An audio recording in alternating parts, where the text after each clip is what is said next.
Hello students, as you know, today we are going to discuss with a new law. We have completed all the 5 laws if you remember. First we did was Boyle's law, Charles law, Gay-Lussac's law. Then we have also studied about Avogadro's law, ideal gas equation, combined ideal gas equation.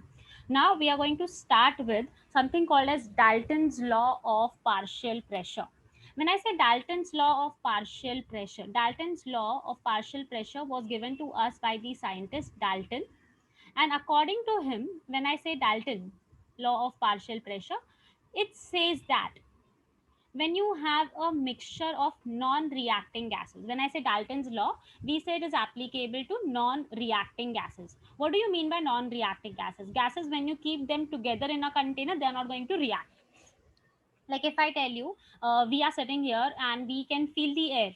We know air is a mixture of gases. When we say mixture of gases, if I say air contains oxygen and nitrogen, oxygen and nitrogen, they do not react to form a new compound. They are present as it is and they do not react. Same way, if I talk about a container containing hydrogen gas and chlorine gas, you know, hydrogen and chlorine, they will react to give you hydrogen chloride. So I can say it is a reacting gas. So when we talk about Dalton's law of partial pressure, we say Dalton's law of partial pressure is applicable only to non-reacting gases. Very important point. It is applicable to non-reacting gases. So we say in case of Dalton's law of partial pressure, the total pressure of a mixture of two or more non-reacting gases is equal to the sum of the partial pressures of the individual gases. Means if I say I have a container and in that container I have two or more non-reacting gases. So how will I find the total pressure of the gases? I'll take the sum of the partial pressures of the individual gases. When I say partial pressure, what do you understand by partial pressure? Partial pressure means the pressure which is exerted by the gas when it is present in the container alone.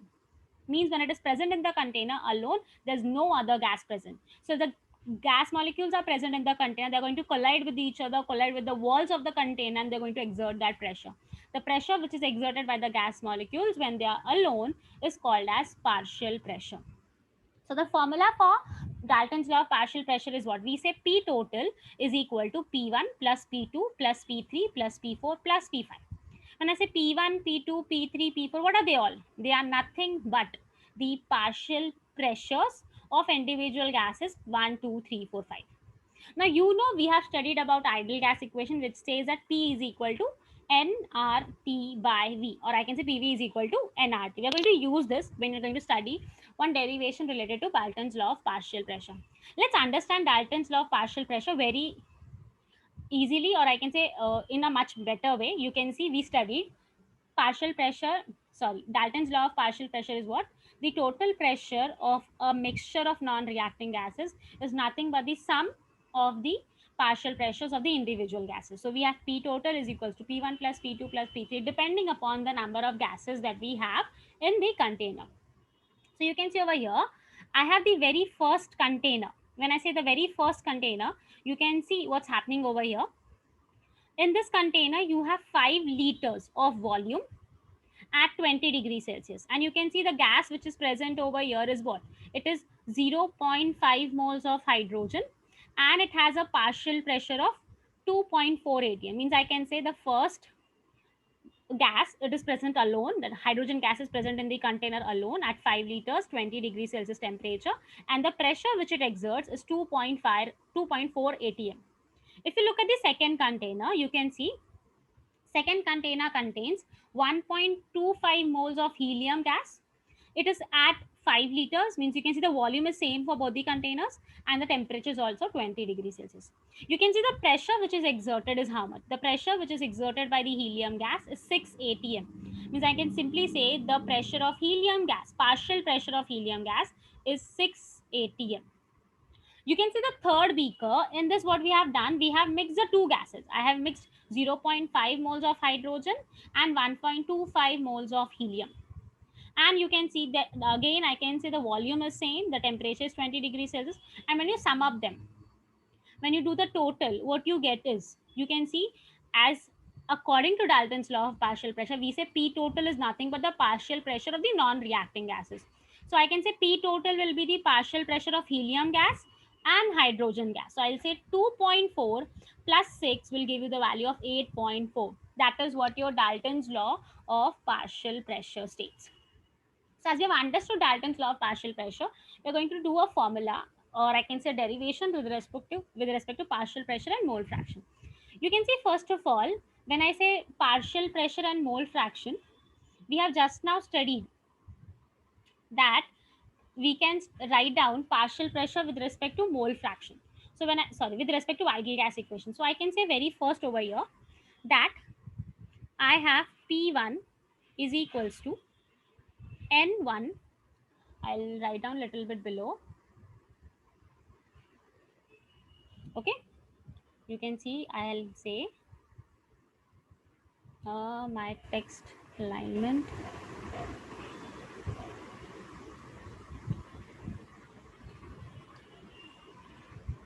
Yeah.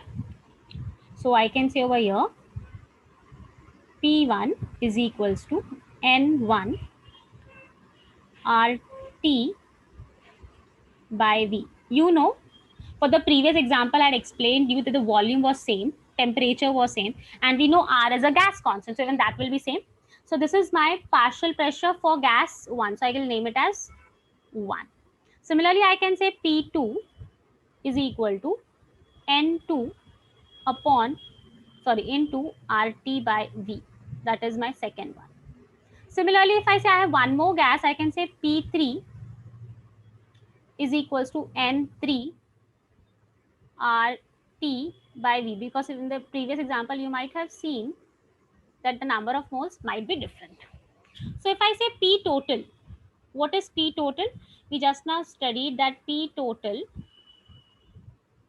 is equals to P1 plus P2 plus P3, or so on, how many gases you have. So I can say P total is nothing but equal to N1 RT by V plus N2 RT by V plus N3 RT by V. From this, you can see what do we get? We say that N1, N2, and N3. If I remove that, or I can say if I take RT by V as common, so what I actually get is equal to N1 plus N2 plus N3 into RT by V. Now, when I say, you can see, when I say N1 plus N2 plus N3, what will that be? I can simply say N1 plus N2 plus N3 is equals to N total. Okay, so now if I say this is N total, what do I get? I say I get P total is equals to N total into RT by V, and I'll name it as equation number 4. So now if you see, if I say I have equation 1 and equation 4, I'm saying I'll divide, see, if I say dividing equation 1 by 4, or you can see, you can even take 4 by 1. So if I say P1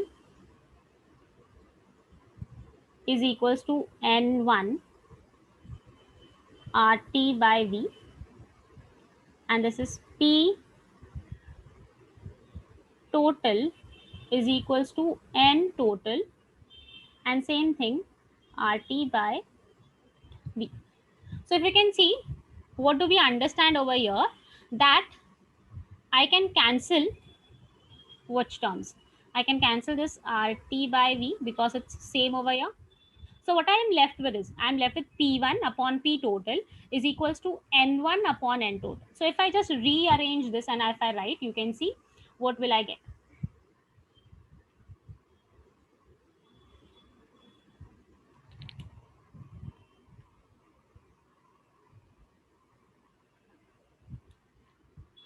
I'm rearranging this and I'm getting is what I can say. I'm getting P1 is equals to N1 upon N total into P total. You can see I have just rearranged this. This is what I'm left with. P1 is equals to N1 upon N total into P total. So from this, if I say N1 upon N total, N1 upon N total means number of moles upon total number of moles. And if you know that, you might have studied in your chapter 1 or 2, I can say, mole fraction. Mole fraction is what? It is the number of moles of that element upon the total number of moles. So I can say we can write down this formula as what? I can write down as what? P1, right? For N1 upon N total. What I'm going to write? I'll say it is P1 is equals to X1 into P total. So this is what you derive in this derivation. So you can see we have partial pressure and the relationship between mole fraction. So from this, if I say P1 is equals to X1 into P total, I can say P1 is what? Partial pressure of any gas, which is equal to the product of mole fraction of that gas and the total pressure of that gas. Repeating again, I can say P1 is equals to X1 into P total. P1 is partial pressure of that gas, X1 is mole fraction of that gas, and P total is the total pressure of the gas. So we say partial pressure of any gas is the product of mole fraction of that gas and the total pressure of that gas. So you can write down this derivation. If you're done writing down this derivation, or you can take a screenshot. I'll remove all this. So we can just summarize what we have studied. Partial pressure of each gas is equal to the mole fraction, that is X, of each gas multiplied by total pressure. So you can see when I say moles of gas upon total moles, means number of moles upon total moles, it is nothing but the mole fraction, which is like a percent value. So when you take a percent value, you normally find the number of moles upon total number of moles. Let's solve a numerical for Dalton's law. You can see they have said we have a question. They have a question. If we have a flask containing nitrogen gas whose partial pressure is 0.78 atm, and oxygen gas whose partial pressure is 0.2 atm, the total pressure in the flask is. It's a simple question. You can see they have mentioned we have one flask which contains nitrogen gas and the partial pressure is 0.78 atm. In the second flask we have oxygen gas which has a partial pressure of 0.2 atm. The total pressure, you can simply see the total pressure will be nothing but the sum of the partial pressures, that is 0.78 plus 0.2. So you can see the answer is 0.98 atm. Next question, a mixture of 28 grams of nitrogen, 8 grams of helium, and 40 grams of neon has 20 bar pressure. What is the partial pressure of each of the gas? So if I try to solve this question, first of all, you can see the very first thing that we have to write down is the given. So when I say given, what do I have in given over here? We have very first P total, that is equal to how much? We say it is equal to 20 bar. And according to the formula, we know if I have to find partial pressure, I need to have mole fraction. To have mole fraction, I need to have the moles of all the gases. So first of all, if I say number of moles of nitrogen, number of moles of nitrogen will be what? Mass of nitrogen upon molar mass of nitrogen. So mass they have mentioned as 28 grams. You know molar mass of nitrogen is what? It is for one atom is 14 and we say nitrogen molecule is 14 twos are 28. So I can say 28 upon 28, the answer is 1.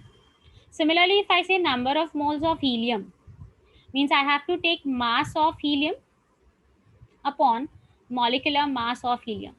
The mass of helium they have given is 8 gram and we know the molar mass of helium is 4. So the answer that I get is 2.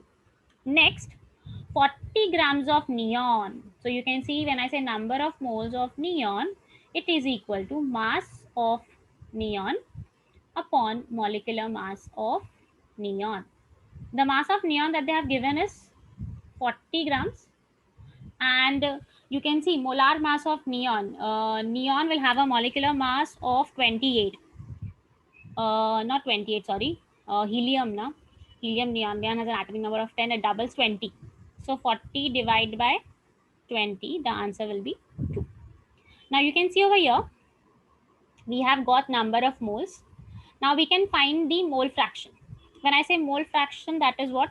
See, first of all, if I say mole fraction for nitrogen, that will be what? Number of moles of nitrogen upon total.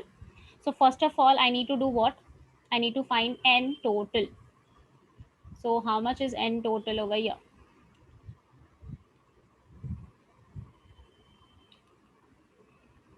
Yeah, N total is equal to number of moles of all the gases. Is 1 plus 2 plus 2 is equal to 5.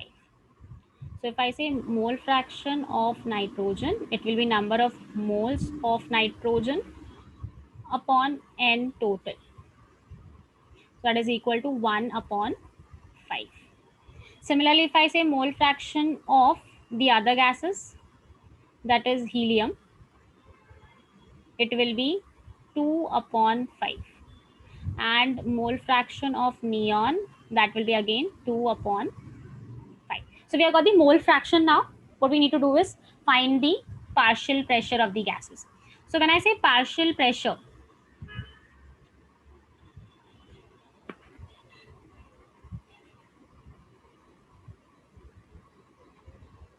yeah. So first of all, when I say partial pressure of nitrogen is what? It is mole fraction of nitrogen into P total. So mole fraction of nitrogen is how much? 1 upon 5 and P total is 20. So the answer that you get is 4. Similarly, if I say partial pressure of helium, that is mole fraction of helium into P total. So it is nothing but 2 by 5 into 20. So you can see 5 fours is 20, 2 fours are 8. Similarly, I can simply answer directly that partial pressure of neon will be mole fraction of neon into P total. So that is how much? 2 by 5 into 20. Again, that is equal to 8. Very important point, as we are finding pressure, we need to mention the units, that is bar. So this is your final answer that we have got. So I hope you have understood this question, how we have solved this. You can write down the solution for this, and we'll have one more question based on the similar type of question.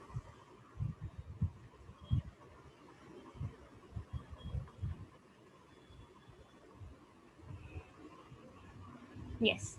You can see we have a neon dioxygen mixture which contains 70.6 grams of dioxygen and 167.5 grams of neon. So if the pressure of the mixture of the gases is 25 bar, what is the partial pressure of dioxygen and neon in the mixture? So you can see, first of all, if I write down the given, it's almost a similar question. First, if I say given, the very first thing in given that we have is P total. So when I say P total, that is equal to 25 bars. If I say I have to find number of moles of oxygen, you have to take mass of oxygen upon molar mass of oxygen. So I can say mass of oxygen is how much? 70.6. Molar mass of oxygen, 16 twos are, that will be 32. So you need to divide that. Similarly, if I say number of moles of neon, that will be mass of neon upon molar mass of neon. That is how much? 167.5 grams. And we just now did, so we know it is 20 grams. So from this, you'll get the number of moles of oxygen and number of moles of neon. So then you are going to utilize this to find N total. Then after that, you are going to find mole fraction of oxygen and mole fraction of neon. When you have mole fraction, mole fraction is what? Number of moles of oxygen upon total number of moles. For neon, we'll be taking moles of neon upon total number of moles. And final, when I say partial pressure of oxygen, that will be mole fraction of oxygen into P total. We have P total, that is 25 R. Similarly, if I say partial pressure of neon, that will be mole fraction of neon into P total. So in this way, you can solve the question, and as you're solving partial pressure, the answer that you will get will be in bars. So this will be done by you all. So let's see one more question. What is the partial pressure of carbon dioxide in a container that holds 5 moles of carbon dioxide and 3 moles of nitrogen and 1 mole of hydrogen and has a total pressure of 1.05 atm? You can say this question is much simpler if I compared with the previous ones, because in the previous ones only gram of mass was given, whereas here you can see they have directly given you what? They have given you moles. So first of all, the very first thing that we are going to do is we are going to find the total number of moles, and they've only asked you partial pressure of carbon dioxide. So when I say total number of moles, that will be what? 5 plus 3 plus 8, that is 9 moles. Then you'll use that in finding mole fraction. So when I say mole fraction of carbon dioxide, that is moles of carbon dioxide upon total moles. So moles of carbon dioxide is 5. 5 divided by 9. So 5 divided by 9 is 0.56. So now as you have mole fraction, we can simply find partial pressure, that is equal to mole fraction into total pressure. So mole fraction is 0.56. Total pressure is 1.05 atm. This is equal to 0.58 atm. So I hope you all have understood this topic with respect to Dalton's law of partial pressure. So you can see as we have completed this topic, the next topic that we're going to study is aqueous tension. So when I say aqueous tension, before that you need to understand what is vapor pressure. See, we are going to study about vapor pressure in detail in the next topics. Like we are going to study about the properties of liquid state. At that time, we are going to study about vapor pressure again. So before that, when I say vapor pressure, how do you find vapor pressure? You know, if I say I have taken a beaker containing water, okay, I have first added water to that beaker. When you add water to that beaker, what happens is it might contain some space, empty space, and in that empty space there might be some air which is actually present. Yes. So what I'll do is we are going to remove that air. We are going to pump out that air from the container. Means the container will only contain what? They'll only contain the liquid. We're going to seal that container now. So when you seal that container, we are going to heat it. Now when you heat it, what happens is the liquid will get converted into water vapor. The liquid will get converted into water vapor and it will move in the upward space. So when the liquid is getting converted into water vapor, it will keep on moving to the upward space. There'll be a point where all the liquid have been converted into water vapor. Yes. So what happens is when the liquid gets converted into water vapor, as a container is properly sealed, all the molecules will hit the container. And when they hit the container, they'll be again getting converted into liquid. So we say there'll be a point that after a few minutes, the vapor pressure will reach a maximum. That the point at which the vapor pressure reaches a maximum is called as saturated vapor pressure. So when I say the pressure which is the pressure which is exerted by that saturated vapor pressure is called as aqueous tension. So when I say a gas is collected over water in a closed container, when a gas is collected over a closed container, it gets mixed with the it gets mixed with that saturated water vapor in the space, and the measured pressure will therefore correspond to the pressure of the mixture of that gas and also with the saturated vapor pressure. So you can see I've written over here, when a gas is collected over water, you can see over here when you are decomposing potassium chlorate, it is giving out certain gas. We have water, and in that water, above that water we have some gas. So when a gas is collected over water, provided the gas is soluble in water, gas becomes what? Moist. So the total pressure of the moist gas is nothing but, I can say, P total is nothing but the pressure of the gas plus pressure of the water. So if I just rearrange that, what I can say is the pressure of dry gas is equal to the total pressure minus the pressure of water. When I say pressure of water, means the pressure which is created by water vapors, or we can call it as the aqueous tension. Repeating again the whole process. See, if I say I took a container, in that container I took a liquid. So when I put that liquid in the container, what happens is there'll be some empty space above, and that empty space above will contain some liquid, sorry, that will contain some air, or I can say some gas might be present. So we are going to do, we are going to pump out that air, we are going to pump out that gas. So when you pump out that gas, we are going to seal that container. Now when I've sealed the container, now I'll heat the liquid. So when the liquid heats up, it will start evaporating. When it start evaporating, the water vapor will go in the empty space. So as it is sealed, there'll be a point where all the water molecules get converted into water vapor, and as they are hitting the walls of the container, they're going to again get condensed. So what happens is, after a few minutes, the water vapor will reach a maximum point. The water vapor which are exerting the pressure, they'll like reach a maximum point. That is called as saturated vapor pressure. So we say the pressure which is exerted by the saturated vapor pressure is called as aqueous tension. Or the other thing is, you can see when over here in the picture, when gas is collected over water in the container, it will get mixed with the saturated vapor pressure and the gas which is already present. So what we say is, the pressure of pure gas, pressure of pure or dry gas, can be calculated by using aqueous tension. So we have the simple formula: the total pressure is the pressure of dry gas plus water. Or I can say the pressure of the gas, dry gas, is nothing but the total pressure minus the pressure of water vapors. When I say pressure of water vapors, that is nothing but the aqueous tension. We are going to study about vapor pressure in detail in the next class. So I hope you understood the two topics that we have studied. One was Dalton's law of partial pressure, that is P total is equals to P1 plus P2 plus P3, where P1, P2, P3 are nothing but the individual partial pressures. And when we say partial pressure is what? It is the pressure of the gas when it is kept alone in the container. Second we studied was aqueous tension, which is also called as what? Saturated vapor pressure. So we'll meet in the next class, where we'll study about kinetic theory of gases. Till then, everyone, take care.